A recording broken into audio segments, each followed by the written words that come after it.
העוף המצויין מטלטלין אותו בשבת. כיצד מטלטלין את התורמוס היבש מפני שהוא מאכל לעזים, אבל לא את הלח. את החצב מפני שהוא מאכל לצבעים, את החרדל מפני שהוא מאכל ליונים, את העצמות מפני שהן מאכל הכלבים, וכן כל הקליפים והגרעין הראויים למאכל בהמה מטלטלין אותן. שאינן ראויים אוכל את האוכל וזורקן לאחריו ואסור לטלטלן. מטלטלים בשר תפוח מפני שהוא מאכל החיה, מטלטלים בשר חי בין תפל בין מליח מפני שראוי לאדם, וכן דג מליח, אבל התפל אסור לטלטלו. אם מטלטלים שברי זכוכית אף על פי שהן מאכל לנעמיות, ולא חבילי זמורות אף על פי שהן מאכל לפילים, ולא את אלוף אף על פי שהוא מאכל לעורבים, כדי שאין אלו וכיוצא בהן מצויים יוצא רוב בני אדם. למדנו שבאוכלים אין דיני מוקצה, בין אם זה אוכלי אדם, בין אם זה אוכלי בהמה. דבר שהוא ראוי לנו לאכילה לא נחשב מוקצה. דבר שהוא ראוי למאכל בהמה, אף על פי שהוא לא ראוי למאכל האדם, גם הוא לא נחשב מוקצה. אבל דבר שהוא לא ראוי למאכל האדם ולא ראוי למאכל הבהמה, אז הוא מוקצה. הבאנו לזה כמה דוגמאות. למשל, ניתן עוד דוגמה. קמח בשבת, זה מוקצה או לא מוקצה? קמח לא ראוי לנו באכילה כמות שהוא. בשביל לאכול אותו, לאפות אותו, לבשל אותו, אבל כמות שהוא לא ראוי לאכילה. נמצא שקמח מוקצה בשבת. אסור לטלטל קמח. וכן על זה הדרך. בדברים הראויים למאכל הבהמה, העצמות, הקליפות שבדרך כלל הם מצויים, הם ראויים למאכל הבהמות, אז מותר לטלטל אותם. אבל קליפות של אגוזים, קליפות של שקדים, קליפות של בוטנים, קליפות הגסות שהן דומות לעץ, אז לקליפות האלה הן תורת אוכל לא ראויות לבהמה, אין בהן שימוש, לא ראויות אפילו לבהמה. אז כיוון שכך, יש עליהם דיני מוקצה, ולא ראוי מאכל הבהמה. החידוש היום הרמב"ם מלמד אותנו כאן, שגם באוכלים של הבהמה צריך שיהיה בהמה, חיות, עופות, אלה שמצויים אצלנו. אבל אם זה מאכל של איזה בהמה בעולם, בהודו, באלסקה, אני יודע איפה יש איזה מינים שאוכלים את זה, אבל לא מצויים לנו, אנחנו בני אדם לא רגילים בזה, אף על פי שזה ראוי להם, זה לא נחשב שזה אוכל הבהמה כדי שנתיר אותו בטלטול בשבת. למשל, חבילות של זרדים, הענפים הקשים האלה. אתה ראית את הפילים איך הם אוכלים? הוא לוקח ענפים גדולים, כל הענפים, מחסל את הענפים שבעצים. הוא קורט וגם אלה שקרוטים. תופס חבילות גדולות ואוכל אותה. זה המאכל שלו. בשבילו זה דשא, בשביל הפיל. כמו שהפרה אוכלת דשא, הוא אוכל כאלה ענפים קשים. אז מה? בשביל שהפיל אוכל ענפים קשים, אז אני אקרא לזה מאכל הבהמה, למה יש לי פילים? ומי יש לו פילים פה? אנחנו לא חיים באפריקה, אין לנו פילים בחצר. אז בגלל שאין לנו פילים, זה לא דבר מצוי, אז לכן הענפים, אלה שנופלים מן האילנות, קורה פה הרבה, ברוחות, בסערות, הרחוב מתמלא ענפים, החצר מתמלאת בענפים. אדם רוצה לקחת את הענפים האלה, לסלק אותם, להגיד זה מאכל בהמה, מותר לטלטל מאכל בהמה. לא, אסור. למה? זה מאכל הפילים שלא מצויים. אותו הדבר, הזכוכית, זה מאכל הנעמית. הנעמית זה בת היענה. היא אוכלת זכוכיות. כשבחור עשה לה מערכת מיוחדת. קנה שלה, אני יודע, מיוחד יש לה, הוושת שלה מיוחד. לא נפצע מהזכוכית הזאת. יש לו חומר חזק, הוא ממיס את זה, והיא אוכלת את זה. זכוכיות בשבילה זה מעדן. זה כמו שאתה אוכל פיסטוקים. היא אוכלת זכוכיות. אז עכשיו יש לך שברי זכוכיות בחצר, במקום שהם לא מסכנים חס ושלום, כי אם זה מקום הסכנה, אז למדנו כבר שיש הסכנה, אפשר לסלק אותם. או אם זה שברי זכוכית שהם ראויים לשימוש, אפילו לא השימוש העיקרי של הכלי, אבל איזה שימוש אפשר לעשות בזה, אז עדיין יש על זה תורת כלי.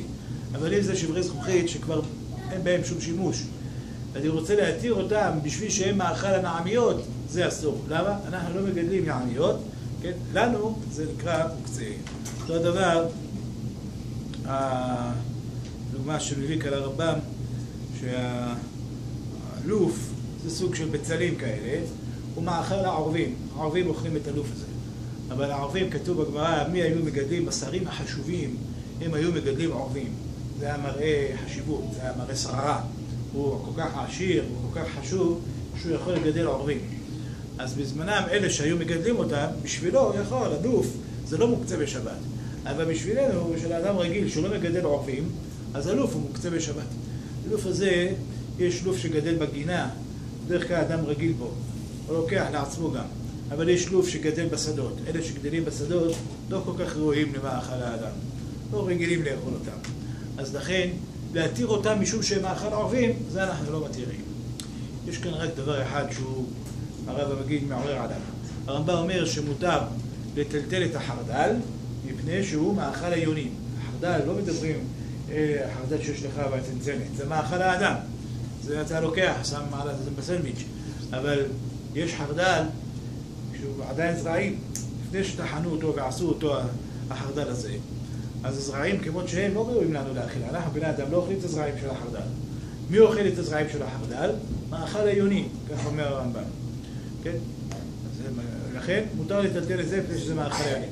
מקשה הרמב"ם מגיד על הרמב"ם, והלא במשנה, סתם משנה, קיים עליו כסתם משנה. סתם משנה אומרת לנו שאסור לטלטל את החרדל, לא את הלוף ולא את החרדל. כמו שהלוף אסור לטלטל שזה מאכל העורבים, גם החרדל אסור לטלטל מאכל היונים. אני מגדל יונים? מי שמגדל יונים ייתן להם חרדל. אני לא מגדל יונים. בדרך כלל, רוב העולם גם כן, לא מגדלים יונים. יש אנשים מסוימים שמגדלים יונים. אבל לא רוב העולם, זה לא מצוי, זה לא נקרא דבר המצוי לנו. אבל, בקסם משנה אומר, זה לא קושייה. זה שבברייתא מבואר ששיטת רבן שמעון מגמליאל להתיר את החרדל כדי שזה מאכל היונים. יש מפרשים שבאמת זה תלוי במקומות. במקומות שרגילים לגדל יונים, אז החרדל שלהם לא מוקצה. במקומות שלא רגילים לגדל יונים, אז שלהם החרדל הוא כן מוקצה. אבל זה לא קושייה על הרמב"ם, זה לא דבר ברור. שיש לנו כבר בברייתא מאן דאמר, רבן שמעון מגמליאל, שסובר שאפשר לטלטל את החרדל כדי שהוא מאכל היונים, זה סברת הרמב"ם כדעת רבן שמעון מגמליאל. עוד כתוב כאן ברמב"ם, שמותר לטלטל בשר תפוח. מה זה בשר תפוח? זה בשר שהסריח. כבר יקלקל הבשר הזה. לא ראוי לנו למאכל. אבל, תשים אותו בחוץ, החתול יאכל אותו, העכבר יאכל אותו, הסנאים, אלה החיות המצויות יאכלו ממנו, הכלבים יאכלו ממנו. אז כבר שזה ראוי למאכל החיות והבהמות המצויות לנו, כן, אין על זה תורת מוקצה, מותר לטלטל אותו בשבת. בשר חי, לא מבושל, מותר לנו לטלטול. לא נחשב מוקצה, למה? כי הגמרא אומרת, בשר חי חזה להומצא. זה בהומצא, מה זה הומצא? לאכול אותו ככה, כמות שהוא חי. עד היום יש אנשים שאוכלים בשר חי טחון. במסעדות יוקרה, כך שמעתי, מגישים בשר חי טחון, בשר טחון, מטובל, מטבלים אותו קצת, מגישים אותו, זה מעדן. אנשים אוכלים בשר חי. טעים מאוד. אתה אכלת, טעים מאוד. זה מה שהגמרא אומרת, שבשר חי הוא ראוי לטלטול. למה הוא ראוי לטלטול? מכיוון שהוא ראוי למאכל האדם.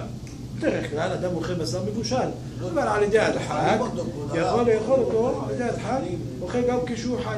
לכן, הבשר החי הוא לא מוקצה.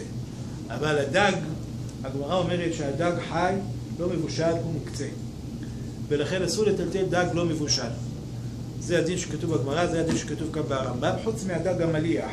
יש דג לא מבושל, מלוח הרבה אבל, מולחים אותו הרבה. המלח זה הבישול שלו, כמו כבוש. אז לכן, כיוון שהוא מלוח והוא ראוי לאכילה, מותר לטלטל אותו. אבל אם הוא טפל ולא מלוח ולא ראוי לאכילה, אז הוא לא ראוי לטלטול, הוא שם מוקצה. היום, בימינו, השתנה המציאות קצת. אנחנו רואים שאנשים אוכלים דג לא מבושל, עושים סושי ואוכלים דג לא מבושל. גם אלה שאוכלים סושי, זה רק מינים מסוימים שאפשר לעשות מהם סושי. לא מכל דבר אפשר לעשות סושי. מקרפיון עושים סושי? לא עושים סושי. אז קרפיון לא מבושל, הוא אומר שכתוב בגמרא, שזה דג חי שלא מבושל, שאסור לטלטל אותו בשבת, הוא מוקצה. בשר חי לא מבושל, אפשר לטלטל אותו בשבת. קרפיון חי לא מבושל, אסור לטלטל אותו בשבת. אותו הדבר, יש דגים אחרים כמו בקלה, אני יודע מה, מושט, אלה, טלפיה, מה שקוראים כאן, כיוצא באלה. סלמון. הדגים האלה לא עושים בהם סושי, הם לא רואים לאכילה כמות שהם חיים, אז כיוון שכך, הם מוקצה, אסור לנו לטלטל אותם. יש מחלוקת בקפואים. יש אומרים שאוכל קפוא, עכשיו כמות שהוא לא נקרא אוכל. חכה לו עד שיפשיר, ורק אז אתה יכול לטלטל אותו. אבל כעת שהוא קפוא, אתה לא יכול לטלטל אותו. זה חומרה. להלכה לא פוסקים ככה. אלא כיוון שזה ראוי לאכילה, מה זה יבשיר? זה מחוסר זמן, זה הכל. זה עתה לידי. עוד כמה תשאיר אותו באחוד, שעה, שעתיים, זה יבשיר. אז יהיה ראוי לאכילה. לכן, זה שהוא כפור, זה לא מונע אותו, לא מפקיע ממנו תורת מאכל. אף על פי שהוא כפור. אם הוא ראוי לאכילה כשיפשיר, אנחנו מחשיבים אותו אוכל. מותר לטלטל אותו. אבל אם הוא לא ראוי לאכילה גם אחרי שיפשיר, אז אסור לטלטל אותו. לכן, הדגים הקפואים שהם לא מבושלים, אסור לטלטל אותם, מפני שגם אחרי שיפשירו, הם לא ראויים לאכילה. אבל הבשר כשהוא קפוא, עכשיו הוא לא ראוי. אחרי שיפשיר, הוא יהיה ראוי. אז לכן, בשר חי מותר לטלטל, דגים חיים לא מבושלים, אסור לטלטל. מפני שזה לא ראוי לנו לאכילה. ברוך ה' לעולם, אמן ואמן. חמק השם אומר.